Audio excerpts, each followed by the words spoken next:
Hello students, आज हम MPSC second year का एमपीएससी 003 पश्चिमी राजनीति चिंतन का चैप्टर 4 का पार्ट 2 करेंगे, जिसका नाम है संत थॉमस एक्विनास। पहले हम संत ऑगस्टिन को पढ़ चुके हैं, आज हम संत थॉमस एक्विनास को पढ़ेंगे। इनके जीवन कार्य को पढ़ते हैं। पहले संत थॉमस एक्विनास का जीवन 1225 से 1274 ईस्वी के बीच था। उनका जन्म इटली के एक अमीर परिवार यानी कुलीन परिवार में हुआ था। वे प्रमुख धर्मशास्त्री और दार्शनिक बने। ये भी उनकी तरह ही थे, ऑगस्टिन की तरह एक धर्मशास्त्री थे, दार्शनिक थे, जिन्होंने ईसाई धर्म और अरस्तु के विचारों को भी समन्वित किया। जो आदर्श राज्य की एक वो थी अरस्तु की, उसको भी एक उन्होंने माना।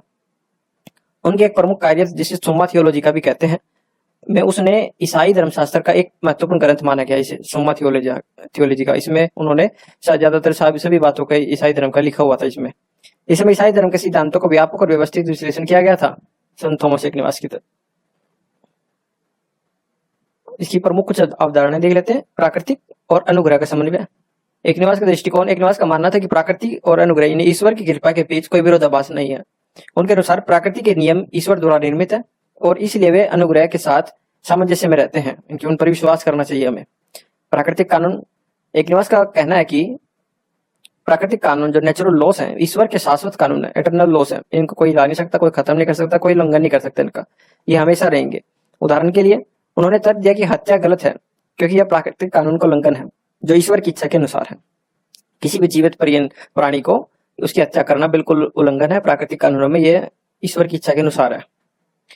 अनुग्रह का भाव, विश्वास। एक्विनास ने तर्क दिया कि ईश्वर की कृपा मानव को उसकी प्राकृतिक सीमाओं से ऊपर उठाने में मदद करती है। उदाहरण के लिए उन्होंने कहा कि धार्मिक जीवन में अनुग्रह यानी जो धार्मिक जीवन उसमें विश्वास, अनुग्रह में विश्वास मानव आत्मा को पवित्रता की ओर ले जाता है। अब देखते हैं विश्वास और तर्क का समन्वय। एक्विनास का मानना था कि विश्वास और तर्क यानी फेथ एंड रीजन एक दूसरे के पूरक है। उन्होंने तर्क दिया कि ईश्वर के अस्तित्व को तर्क के माध्यम से साबित किया जा सकता है और विश्वास को तर्क के साथ समझाया जा सकता है। और एक्विनास ने ईश्वर को 5 प्रमाण यानी ऐसे कुछ 5 तर्क दिए जिससे कि ईश्वर की पता चल सके कि ईश्वर के नियम कानून कहाँ है। तो उन्होंने आंदोलन का तर्क, हर गति के पीछे एक प्रथम प्रेरक होना चाहिए जिसे हम ईश्वर कहते हैं, एक होता है जिसे हम ईश्वर कहते हैं। कारण का तर्क, हर कारण के पीछे एक प्रथम कारण होना चाहिए जिसे हम ईश्वर का कारण कहते हैं। संभाव्यता का तर्क, हर संभव वस्तु के पीछे एक आवश्यक अस्तित्व होना चाहिए जिसे हम ईश्वर की कहते हैं। पूर्णता का तर्क, हर गुण के पीछे एक सर्वोच्च गुण होना चाहिए जिसे हम ईश्वर कहते हैं। सर्वज्ञता का तर्क, प्रकृति के समुचित कार्य के पीछे एक सर्वोच्च निर्देशक होना चाहिए जिसे हम ईश्वर कहते हैं। जैसे कई बार कहते हैं ना, ये तो भगवान की कृपा थी, ये भगवान की मर्जी थी जो हमने ये काम किया। फिर देख लेते हैं विधि और राज्य पर संत थॉमस एक्विनास के दृष्टिकोण। संत थॉमस एक्विनास ने विधि और राज्य के सिद्धांत पर गहन विचार किए। उनके अनुसार राज्य का मुख्य उद्देश्य सामान्य भलाई यानी कॉमन गुड को सुनिश्चित करना है। उन्होंने प्राकृतिक कानून जो नेचुरल लॉ के सिद्धांत को विकसित किया, जो मानता है कि कुछ नैतिक सिद्धांत सभी मनुष्य के लिए स्वाभाविक और सार्वभौमिक है। प्राकृतिक कानून वह नैतिक सिद्धांत है जो स्वाभाविक रूप से सभी मनुष्य के दिल और दिमाग में होते हैं।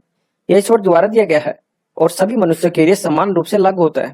इसके अनुसार कुछ बुनियादी नैतिक सिद्धांत और मूल्य सार्वभौमिक होते हैं और सभी मानव समाज में समान रूप से मान्य होते हैं। उदाहरण के लिए जीवन की रक्षा और सत्य बोलना। प्राकृतिक कानून का प्रमुख सिद्धांत यह है कि जीवन की सुरक्षा महत्वपूर्ण है। हत्या, आत्महत्या, जीवन के प्रति किसी भी प्रकार की हिंसा को नैतिक रूप से गलत माना जाता है। यह सिद्धांत सभी समाजों में स्वीकार्य है और आधुनिक कानूनों में परिलक्षित होता है। सत्य बोलने का सिद्धांत भी प्राकृतिक कानून का हिस्सा है। झूठ बोलना, धोखा देना और सत्य छुपाना नैतिक रूप से गलत माना जाता है। यह सिद्धांत भी सभी मानव समाजों में लागू होता है और कानून व्यवस्था में प्रतिबिंबित होता है। सामान्य भलाई यानी जो कॉमन गुड के बारे में उन्होंने कहा, एक्विनास के अनुसार राज्य का मुख्य उद्देश्य समाज की सामान्य भलाई को सुनिश्चित करना। सामान्य भलाई का मतलब है कि राज्य के सभी नागरिकों की भलाई और समृद्धि को प्राथमिकता दी जाए। इसके लिए राज्य को न्यायपूर्ण कानून बनाना और उन्हें लागू करना चाहिए। सार्वजनिक स्वास्थ्य और सुरक्षा, सामान्य भलाई सुनिश्चित करने के लिए राज्य को सार्वजनिक स्वास्थ्य और सुरक्षा को प्राथमिकता देनी चाहिए। उदाहरण के लिए राज्य की स्वास्थ्य सेवाएं, साफ पानी और सुरक्षित सड़कों की व्यवस्था करनी चाहिए। आधुनिक समय में सरकारी स्वास्थ्य कार्यक्रम और सुरक्षा मानदंड इसी सिद्धांत के अंतर्गत आते हैं। शिक्षा, एक्विनास ने शिक्षा को सामान्य भलाई का एक महत्वपूर्ण हिस्सा माना। राज्यों को सभी नागरिकों के लिए शिक्षा की व्यवस्था करनी चाहिए ताकि समाज में समानता और समृद्धि बनी रहे। आधुनिक समय में सरकारी शिक्षा प्रणाली और मुफ्त शिक्षा का प्रावधान इस सिद्धांत के अनुसार ही है। ये कुछ उदाहरण भी मैंने ऐड कर दिए इसके साथ साथ, जैसे आपको समझने में मदद मिले। विधि यानी लॉ, एक्विनास का दृष्टिकोण कानूनों को 4 प्रकार से विभाजित करता है। एक तो शाश्वत कानून होता है, एटर्नल लॉ जो ईश्वर का है। एक प्राकृतिक कानून, नेचुरल लॉ, और एक मानव निर्मित कानून ह्यूमन लॉ और एक दिव्य कानून डिवाइन लॉ। जो एटर्नल लॉ है, शाश्वत लॉ, यह ईश्वर की बुद्धि से है जो सृष्टि के सभी चीजों को नियंत्रित करती है। फिर आता है प्राकृतिक कानून, यह शाश्वत कानून का हिस्सा है जो मनुष्य द्वारा समझा जा सकता है। जो एटर्नल लॉ है वो समझा नहीं जा सकता, बस वो ऐसे ही प्रकृति में होता है, पर मनुष्य अपने आप ही ठीक करेगा। वो ईश्वर की बुद्धि जो सृष्टि के सभी चीजों में नियंत्रित करती है। फिर आता है मानव निर्मित कानून, यह विशेष परिस्थितियों में लागू होने वाले नियम और विनियम है जो प्राकृतिक कानूनों के अनुरूप होने चाहिए। फिर आते हैं डिवाइन लॉ, जो दिव्य कानून है। यह विशेष प्रकट कानून है जो ईश्वर द्वारा सीधे मानवता को दिया गया है। चर्च पोप के लोगों को, जो चर्च के मेंबर्स होते हैं, मंदिर के पंडित होते हैं, उनको इस तरह के कानून नियम दिए जाते हैं कि उनकी बात एकदम अनुचित है, कि भगवान की कृपा से उनको ये क्वेश्चन ये मिला है कि आपको ये काम करना है, जब उन्होंने कहा दिया। अंतर्राष्ट्रीय मानवाधिकार, प्राकृतिक कानून के सिद्धांत को अंतर्राष्ट्रीय मानवाधिकार कानून में देखा जाता है। उदाहरण के लिए संयुक्त राष्ट्र का सार्वभौम मानवाधिकार घोषणा पत्र, universal declaration of human rights, यह मानता है कि कुछ अधिकार सभी मनुष्य के लिए स्वाभाविक और सार्वभौमिक है, जैसे कि जीवन का अधिकार, स्वतंत्रता का अधिकार और समानता का अधिकार। सामाजिक न्याय, एक निवास के सामान्य भलाई के सिद्धांत को सामान्य न्याय यानी जो सामाजिक न्याय के आधुनिक सिद्धांतों में देखा जा सकता है। उदाहरण के लिए गरीबी उन्मूलन यानी गरीबी को कम करना, सामाजिक सुरक्षा और रोजगार की गारंटी जैसी नीतियां इसी सिद्धांत के अंतर्गत आती हैं। संत थॉमस एक्विनास की विधि और राज्य के सिद्धांत पर गहरा प्रभाव पड़ रहा है। उनके प्राकृतिक कानून और सामान्य भलाई के सिद्धांत आज भी कानून, नैतिकता और राजनीति के क्षेत्र में महत्वपूर्ण माने जाते हैं। उनके विचारों का आधुनिक समाजों में भी प्रासंगिकता है और वे भी एक न्यायपूर्ण और नैतिक समाज की स्थापना में सहायक सिद्ध होते हैं। अब देखते हैं थॉमस एक्विनास और चर्च राज्य संबंध, उसके विचार। यह सच है कि थॉमस एक्विनास 13वीं शताब्दी के एक प्रभावशाली धर्मशास्त्री, ईसाई धर्मशास्त्री और दार्शनिक थे। उन्होंने चर्च और राज्य के बीच संबंधों पर गहन विचार किया। उनका मानना था कि दोनों संस्थाएं हालांकि अलग अलग हैं, क्षेत्रों में कार्य करती हैं, मानवता की भलाई के लिए मिलकर काम करने के लिए बाध्य हैं। दोनों को मिलकर काम करना चाहिए मानवता की भलाई के लिए। राज्य का उद्देश्य सांसारिक व्यवस्था बनाए रखना और नागरिकों को सामाजिक न्याय प्रदान करना। यह कानून को लागू करके शांति बनाए रखकर और बाहरी खतरों की सुरक्षा कर सकती है। चर्च का उद्देश्य लोगों को आध्यात्मिक मोक्ष का मार्ग दिखाना और उन्हें ईश्वरीय नियमों के अनुसार जीने में मदद करना। यह शिक्षा प्रदान करके, सरकारों को प्रशासन करके, नैतिक मार्गदर्शन देकर ऐसा कर सकती है। एक्विनास ने माना कि चर्च को नैतिक मामलों में उच्च अधिकार प्राप्त है क्योंकि यह ईश्वरीय कानून की व्याख्या करने के लिए जिम्मेदार है। हालांकि उन्होंने यह भी तर्क दिया कि राज्य को न्यायपूर्ण और नैतिक तरीके से शासन करने का अधिकार है और चर्च को गलत शासकों का विरोध करने का भी अधिकार है। अगर कोई राज्य में कोई ऐसा राजा या प्रधानमंत्री बन गया, उसको तो चर्च उसको गलत भी ठहरा सकती है, विरोध कर सकती है उसका। चर्च सर्वमान्य माना है फिर भी यहाँ पर। एक्विनास का मानना था कि चर्च और राज्य को एक दूसरे के पूरक के रूप में काम करना चाहिए, ना कि प्रतिस्पर्धा के रूप में, यानी कॉम्पिटिशन नहीं करना चाहिए, एक दूसरे के मिलकर काम करना चाहिए। उनके विचारों ने मध्य युगीन यूरोप में राजनीतिक और धार्मिक शक्तियों के बीच संबंधों को आकार देने में महत्वपूर्ण भूमिका निभाई। उनके विचारों ने मध्य युगीन यूरोप में राजनीतिक और धार्मिक शक्तियों के बीच संबंधों को आकार देने में महत्वपूर्ण भूमिका निभाई।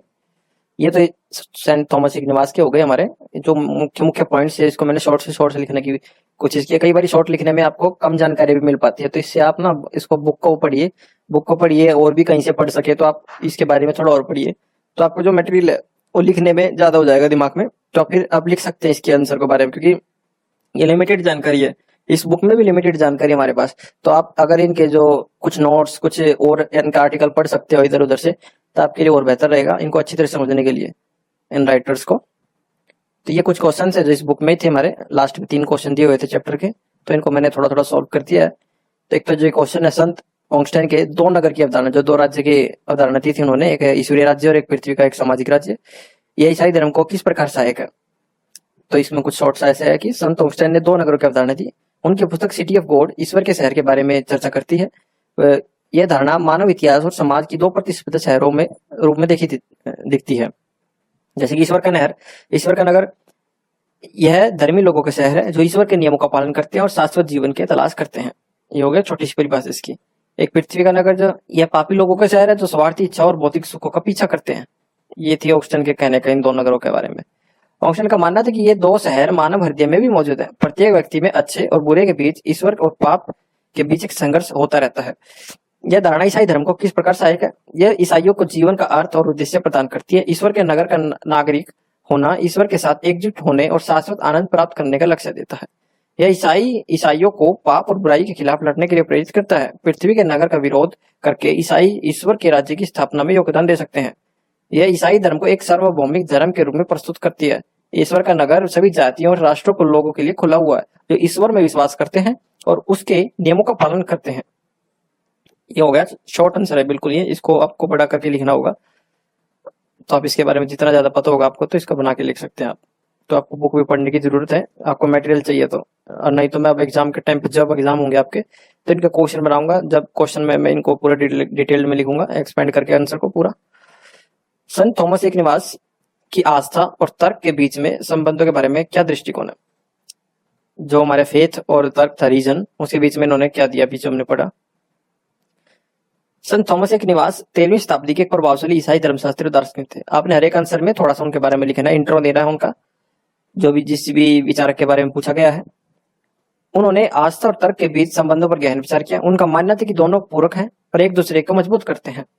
उन्होंने आस्था हमारे ईश्वरीय रहस्यों को समझने में मदद करती है जो तर्क से परे है, जैसे कि त्रिमूर्ति के सिद्धांत या यीशु मसीहा के पुनरुत्थान का। तर्क हमें आस्था की शिक्षाओं को समझने और उनका बचाव करने में मदद करता है। यह हमें धर्मशास्त्रीय विवादों को हल करने और झूठे सिद्धांतों को खारिज करने में सक्षम बनाता है। एक्विनास ने कहा कि आस्था और तर्क के बीच कोई विरोधाभास नहीं होना चाहिए, इनके बीच में कोई तनाव नहीं होना चाहिए। यदि कोई विरोधाभास प्रकट होता है तो इसका मतलब है कि हमारी आस्था की समझ या हमारी तार्किक प्रक्रिया में कुछ कमी है, त्रुटि है। उन्होंने अपने विचारों का समर्थन करने के लिए कई तर्क दिए, जिनमें शामिल है ईश्वर सर्वज्ञ और सर्वज्ञानी है, इसलिए वह हमें जो कुछ भी प्रकट करता है वह सत्य होना चाहिए, भले ही हम उसे पूरी तरह से सहमत नहीं हो उस चीज से। ईश्वर हमें तर्क करने की क्षमता प्रदान करता है, इसलिए वह चाहता है कि हम अपनी आस्था को समझने के लिए अपनी बुद्धि का उपयोग करें। ऐतिहासिक यीशु मसीहा एक ऐतिहासिक व्यक्ति थे, उनके जीवन और शिक्षाओं को पुष्टि तर्क संगत प्रमाणों द्वारा की जा सकती है। एक्विनास का दृष्टिकोण कैथोलिक धर्मशास्त्र में अत्यधिक प्रभावशाली रहा है। यह आज भी ईसाइयों द्वारा आस्था और तर्क के बीच संबंधों को समझने के लिए एक महत्वपूर्ण ढांचा प्रदान करता है। ये क्वेश्चन है, संत ऑगस्टिन और थॉमस एक्विनास के विचारों में क्या क्या अंतर है? ईश्वर और दुनिया। ऑगस्टिन ने ईश्वर सर्वशक्तिमान और सर्वज्ञ माना है। उसने दुनिया को बनाया और शासन करता है। मानव इच्छा स्वतंत्र है लेकिन यह पाप से दूषित है, ये तो ऑगस्टिन का मानना है। एक्विनास ईश्वर शक्तिमान है, सर्वज्ञ और सर्वश्रेष्ठ है। इसने दुनिया के तर्क संगत तरीके से बनाया है और शासन करता है। मानव इच्छा स्वतंत्र है लेकिन यह ईश्वर की इच्छा के अधीन है। ईश्वर की बात को नकार नहीं सकता, आजादी तो है पर ईश्वर की बात को नकार नहीं सकता, उसके तो अधीन रहना ही पड़ेगा। ज्ञान। ऑगस्टिन सच्चा ज्ञान केवल आस्था और ईश्वरीय अनुग्रह से आता है। तर्क सीमित और हमें पाप की ओर ले जा सकता है। तर्क जो है वो सीमित है। एक्विनास सच्चा ज्ञान आस्था और तर्क दोनों से आता है। तर्क हमें प्राकृतिक दुनिया को समझने में मदद करता है, जबकि आस्था हमें ईश्वरीय रहस्यों को समझने में मदद करते हैं। चर्च और राज्य। ऑगस्टिन चर्च को राज्य पर सर्वोच्च अधिकार देता है। जो चर्च है वो राज्य को राज्य से भी ऊपर मानता है कि चर्च ही मेन है, उसकी पावर सबसे ज्यादा होती है, राजा को भी उसके अंडर रहना पड़ता है, उसके नियम कानून को फॉलो करना, पहले एक बार उससे पूछना पड़ता है चर्च को। इसका उद्देश्य लोगों को पाप से बचना और उन्हें ईश्वर के राज्य में ले जाना होता है। इसके कई उदाहरण भी हो सकते हैं और है भी, मैं इनको ऐड कर सकता था पर मैंने ऐड नहीं किया बड़ा होने के कारण कि आंसर ज्यादा बड़ा हो जाएगा। तो जब मैं इसके फुल लेंथ वाले आंसर बनाऊंगा तब मैं ये उदाहरण ऐड करूंगा इसमें कि क्या क्या एक फैक्ट्स हो चुके हैं, इंसिडेंट हो चुके हैं इस तरीके की चर्च से परमिशन लेनी पड़ी और राजा को। एक्विनास चर्च और राज्य दोनों ही ईश्वर द्वारा स्थापित किए गए हैं और उनके अलग अलग क्षेत्र हैं। चर्च का उद्देश्य लोगों का आध्यात्मिक जीवन जीने में मदद करना है, जबकि राज्य का उद्देश्य सामाजिक व्यवस्था। तो एक्विनास है जो तो दोनों को मानता है, और जो ऑगस्टिन है वो चर्च को ज्यादा मानता है, ईश्वर को ज्यादा मानता है। और जो एक्विनास क्योंकि आधुनिक समय आ गया था, 1225 में आ गया था, तो इसकी थोड़ी तो बुद्धि है यहाँ के लोगों की थोड़ी खुल गई थी, तो वे ईश्वर को अंधी भक्ति नहीं करते थे बिल्कुल भी, वे तर्क भी मानते थे और एक अपना विश्वास, अपनी जो बुद्धि थी उसका इस्तेमाल करते थे कि कहाँ क्या इस चीज का प्रयोग करना चाहिए। ईश्वर को मानते थे ये भी पर ये अपनी समाज व्यवस्था भी को भी मानते थे। मुक्ति के बारे में इनका क्या है, जो मोक्ष प्राप्ति किस तरीके से हो सकती है? ऑगस्टिन का मानना है कि मुक्ति केवल ईश्वरीय अनुग्रह से प्राप्त हो सकती है। मनुष्य अपने दम पर पाप से मुक्ति नहीं पा सकता। और एक्विनास कहता है मुक्ति ईश्वरीय अनुग्रह और मानवीय प्रयास दोनों से प्राप्त होती है। मनुष्य को ईश्वर की कृपा प्राप्त करने के लिए अच्छे कार्य करने होंगे, जब उसे मोक्ष प्राप्त हो, यानी अच्छे कर्म करेगा तो जब उसके जो पिछले जन्म के पाप हुए धुलेंगे और उसे अच्छा मोक्ष प्राप्त हो सकता है, अच्छा जीवन प्राप्त हो सकता है आगे जाके। तो इस चैप्टर में इतना ही है, तीनों क्वेश्चन हो गए हैं। अगर आपको इनकी एक्सप्लेनेशन अच्छी लगी तो आप लाइक कर सकते हैं, ऐप्स को शेयर कर सकते हैं और चैनल को सब्सक्राइब जरूर कर लीजिए।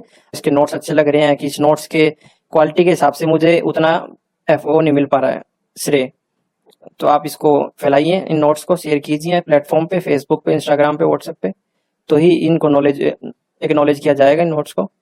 तो thanks for watching, good bye, अगर आपने यहाँ तक देखा हो तो। Good bye.